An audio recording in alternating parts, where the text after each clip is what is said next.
नमस्कार दोस्तों, स्वागत है आप सबका एक बार फिर से हमारे YouTube channel vision of peace में। दोस्तों, आज का जो थॉट हम आपके लिए लेकर आए हैं वो है द लॉ ऑफ कर्मास, यानी कि कर्मों का कानून।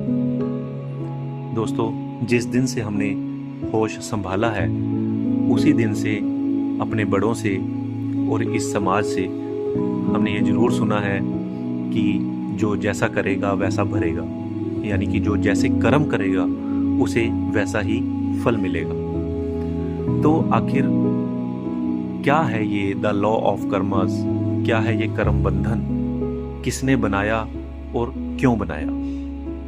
तो दोस्तों, द लॉ ऑफ कर्मास भी परमपिता परमात्मा के द्वारा बनाया गया है। इस सृष्टि की रचना करने के बाद जरूरत थी एक ऐसे प्रोसेस की जिसके दम पर इस सृष्टि को चलाया जा सके, जिस प्रोसेस में एक इस सृष्टि का जीव बंध कर अपने कर्म करता रहे, यहाँ से जाता रहे और वापस यहाँ आता रहे। तो इसीलिए जरूरत थी एक ऐसे प्रोसेस की। तो परमात्मा ने रचा द लॉ ऑफ कर्मास। तो आइए अब जानते हैं कि द लॉ ऑफ कर्मास काम कैसे करता है। दोस्तों, सबसे पहले हमें ये जानना होगा कि आखिर कर्म होते कितने प्रकार के हैं। कर्म 3 प्रकार के होते हैं। सबसे पहले प्रारब्ध कर्म, दूसरा क्रियमान कर्म, तीसरा संचित कर्म। प्रारब्ध कर्म वो कर्म है जो हमने पिछले जन्म में किए थे और उनका भुगतान हम इस जन्म में दे रहे हैं। अपने पिछले जन्म में हमने जो भी अच्छे और बुरे कर्म किए हैं उनका भुगतान हम इस जन्म में दे रहे हैं, तो वो हमारे प्रारब्ध कर्म है। प्रारब्ध कर्मों से किसी भी हालत में हम बचा नहीं जा सकता। इंसान जिस मर्जी अवस्था में हो उसे ये भुगतने ही पड़ते हैं। जब अच्छे कर्मों का हिसाब देना होता है तो हमारी अवस्था जो है वो इस जन्म में अच्छी हो जाती है, और जब बुरे कर्मों का भुगतान देना होता है तो हमारी अवस्था बुरी हो जाती है। अच्छी और बुरी से अभिप्राय है कि हम अच्छी अवस्था में सुख सुविधाएं देखते हैं, अमीरी देखते हैं, सुख, ऐशो आराम, मान सम्मान, ये सब देखते हैं, और दुख की अवस्था में हम गरीबी, अपमान, बीमारी, ये सब चीज़ें झेलते हैं। और ये सब चीज़ें हमारे इस जीवन में जो हम झेलते हैं या जो फेस करते हैं, ये हमारे पिछले जन्म के कर्मों के आधार पर होती है, जिसे हम प्रारब्ध कर्म कहते हैं। हर इंसान जो भी इस सृष्टि में आता है वो अपने प्रारब्ध कर्म जरूर लेकर के आता है, और इन प्रारब्ध कर्मों को उसे जरूर और जरूर भोगना होता है। इनसे किसी भी हालत में छुटकारा नहीं पाया जा सकता। हाँ, इसमें छुटकारा कैसे पाया जा सकता है उसकी एक कंडीशंस होती हैं कुछ, उसके बारे में हम आगे जरूर चर्चा करेंगे। दूसरे कर्म होते हैं दोस्तों क्रियमान कर्म।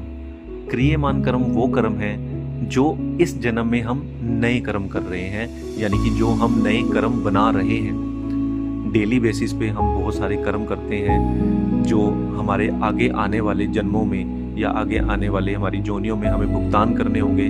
तो वो कर्म है दोस्तों क्रियमान कर्म। तीसरा दोस्तों जो तीसरी तरह के कर्म है वो है संचित कर्म। हमारी पिछली जितनी भी जोनियों में हमसे होकर हम आए हैं उन सब जोनियों में जो जो हमारे कर्म भुगतने शेष रह गए थे उनका एक भंडार इकट्ठा होता रहता है। उस भंडार को हम बोलते हैं संचित कर्म। यानी कि संचित कर्म हमारे पिछले सारे जन्मों के वो थोड़े थोड़े बैलेंस बचे हुए कर्म हैं जो एक साइड पे रखे जाते हैं, जिन्हें प्रारब्ध खत्म होने के बाद, प्रारब्ध कर्म खत्म होने के बाद इंसान को अपने संचित कर्मों को भोगना होता है। तो दोस्तों, ये तो सुनकर बड़ा एक पेचीदा सा जाल लगता है कि कैसे हम इन कर्मों के बंधनों से बाहर निकलेंगे, और निकल भी पाएंगे या नहीं निकल पाएंगे। अगर नहीं निकल पाएंगे तो क्या हम इस सृष्टि में बार बार इसी तरीके से आते रहेंगे और जाते रहेंगे? तो दोस्तों, आइए अब ये चर्चा करते हैं कि कैसे हम इन कर्मों से छुटकारा पा सकते हैं। सबसे पहले हम लेते हैं प्रारब्ध कर्म। दोस्तों, जैसा कि मैंने पहले भी बताया है कि प्रारब्ध कर्मों से छुटकारा पाना आसान नहीं। ये वो कर्म है जो हर इंसान को भोगने ही भोगने पड़ते हैं, चाहे वो किसी भी अवस्था में हो। इसमें किसी भी तरीके की रियायत नहीं है। हाँ, एक कंडीशन की बात मैंने जरूर की थी। वो कंडीशन क्या है?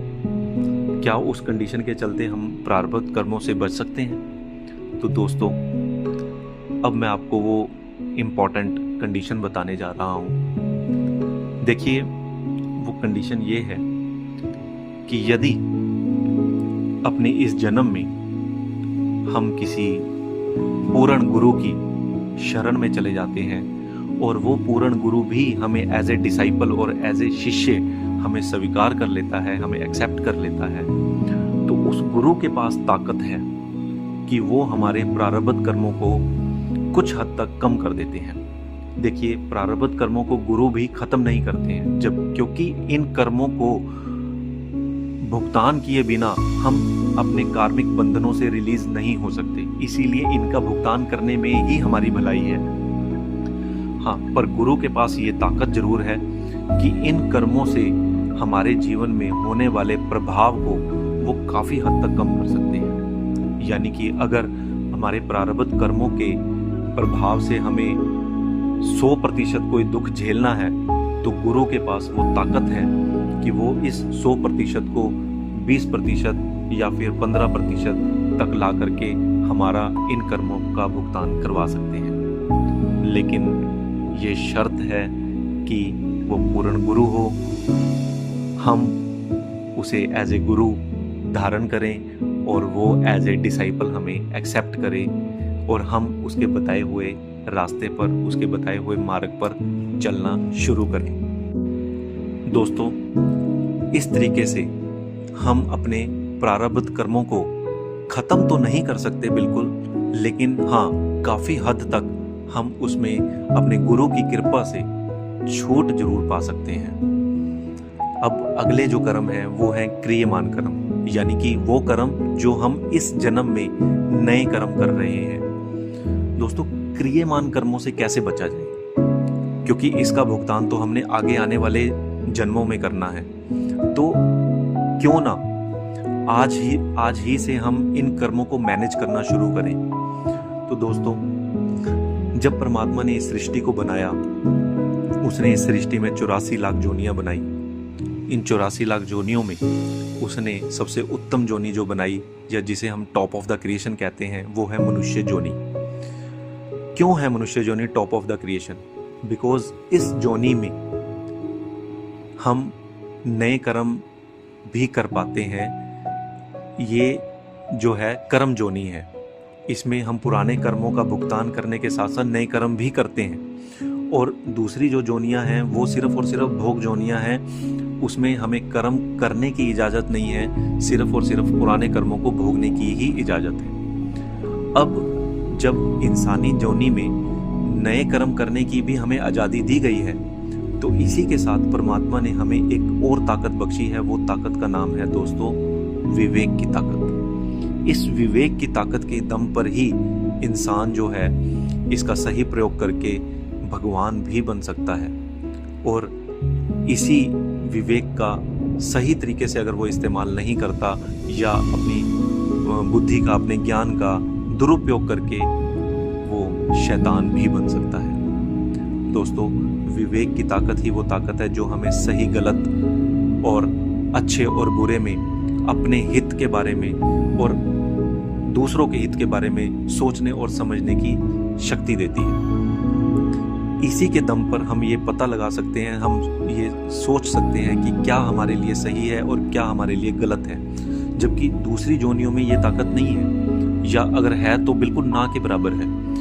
तो जो भी हम क्रियमान कर्म कर रहे हैं वो परमात्मा की बख्शी हुई इस ताकत यानी कि विवेक की ताकत का सहारा लेकर हमें उसके बारे में विचार करना चाहिए कि क्या जो कर्म हम करने जा रहे हैं, क्या वो हमें कार्मिक बंधनों में बांधेगा या नहीं बांधेगा। अगर बांधेगा तो हमें उन कर्मों को अवॉइड करना चाहिए, या फिर जो फिलॉसफी है, एक एक फिलॉसफी ऐसी भी है, हमें जो भी हम कर्म करें वो निष्काम भाव से करें। निष्काम भाव का मतलब है कि हम किसी भी कर्म को अगर करते हैं उसे अपने मन में उसके लिए किसी भी तरीके की एक्सपेक्टेशन या इच्छा ना रखें। अगर हम अपने बाल बच्चों का पालन पोषण कर रहे हैं तो हमें वो सिर्फ़ और सिर्फ अपना फ़र्ज और अपनी एक परमार्थी सेवा या अपनी एक सांसारिक सेवा समझकर ही उसे करना चाहिए। क्योंकि जो भी कर्म हम किसी भी फल की इच्छा रख कर करते हैं वो हमारा कर्म बंधन बन जाता है, और जो भी कर्म, जो भी काम हम निष्काम भाव से करते हैं वो कर्म बंधन में नहीं आता। इसीलिए हम अपने इस जीवन में जो भी कर्म करें वो निष्काम भाव से ही करें, ताकि वो हमारे कर्म बंधन में ना आए। निष्काम भाव अर्थात किसी भी इच्छा से या किसी भी एक्सपेक्टेशन से वो हम कर्म ये ना करें, और अपने विवेक का इस्तेमाल करें, और अपने विवेक का इस्तेमाल करके जो कर्म हमारे को वापस इस दुनिया में खींचकर लाएगा उसे अवॉइड करें, और अपने विवेक का इस्तेमाल करते हुए उन सब कर्मों को करें जो कर्म बंधन में हमें नहीं डालते। तो इस तरीके से दोस्तों हम अपने क्रियमान कर्मों से बच सकते हैं। तीसरा है दोस्तों संचित कर्म। संचित कर्म दोस्तों वो कर्म है जो हमारे पिछले कई जन्मों के बचे हुए बैलेंस कर्म हैं, जिन्हें हम इस जन्म में या फिर अगले जन्मों में भोगेंगे। जब इंसान के प्रारब्ध कर्म खत्म हो जाते हैं तो उसके सामने उसके संचित कर्म रख दिए जाते हैं कि अब वो इसका भुगतान करे। तो दोस्तों संचित कर्मों से भी छुटकारा सिर्फ और सिर्फ गुरु की कृपा से ही पाया जा सकता है। गुरु के पास वो ताकत है कि वो हमारे संचित कर्मों को खत्म कर सकता है, वो संचित कर्मों को पूर्ण रूप से खत्म कर सकता है। प्रारब्ध कर्मों में तो वो हमारे को काफ़ी हद तक छूट दे सकता है, हमारे प्रारब्ध कर्मों का जो इफेक्ट हमारे ऊपर होना है उसे काफ़ी हद तक कम कर सकता है, लेकिन गुरु के पास ये पूरा अधिकार है कि वो अपने जीव के संचित कर्मों को पूरा और पूरा खत्म कर सकता है। दोस्तों पर कंडीशन वही है कि हम उसकी शरण में जाएं और वो एज ए डिसाइपल हमें एक्सेप्ट करे और हम उसके बताए हुए उस मार्ग पर चलें। तब जाकर के उसकी कृपा से, उसकी रहमत की दृष्टि से हमारे संचित कर्मों का नाश हो सकता है। तो दोस्तों इस तरीके से हम अपने प्रारब्ध, क्रियमान और संचित कर्मों से छुटकारा पा सकते हैं। तो आशा करता हूँ कि कर्मों के इस चैप्टर को उसको मैं अच्छे से समझा पाया होऊंगा। आशा करता हूँ कि आपको ये मेरा वीडियो अच्छा लगा होगा। आप मेरे इस वीडियो को प्लीज़ लाइक करें, शेयर करें, और आपको आगे भी ऐसे मेरे वीडियोस मिलते रहें, इसके लिए आप मेरे चैनल को प्लीज़ सब्सक्राइब करें। मिलते हैं अपने अगले वीडियो में अपने एक नए थॉट के साथ। तब तक के लिए शुक्रिया, नमस्कार।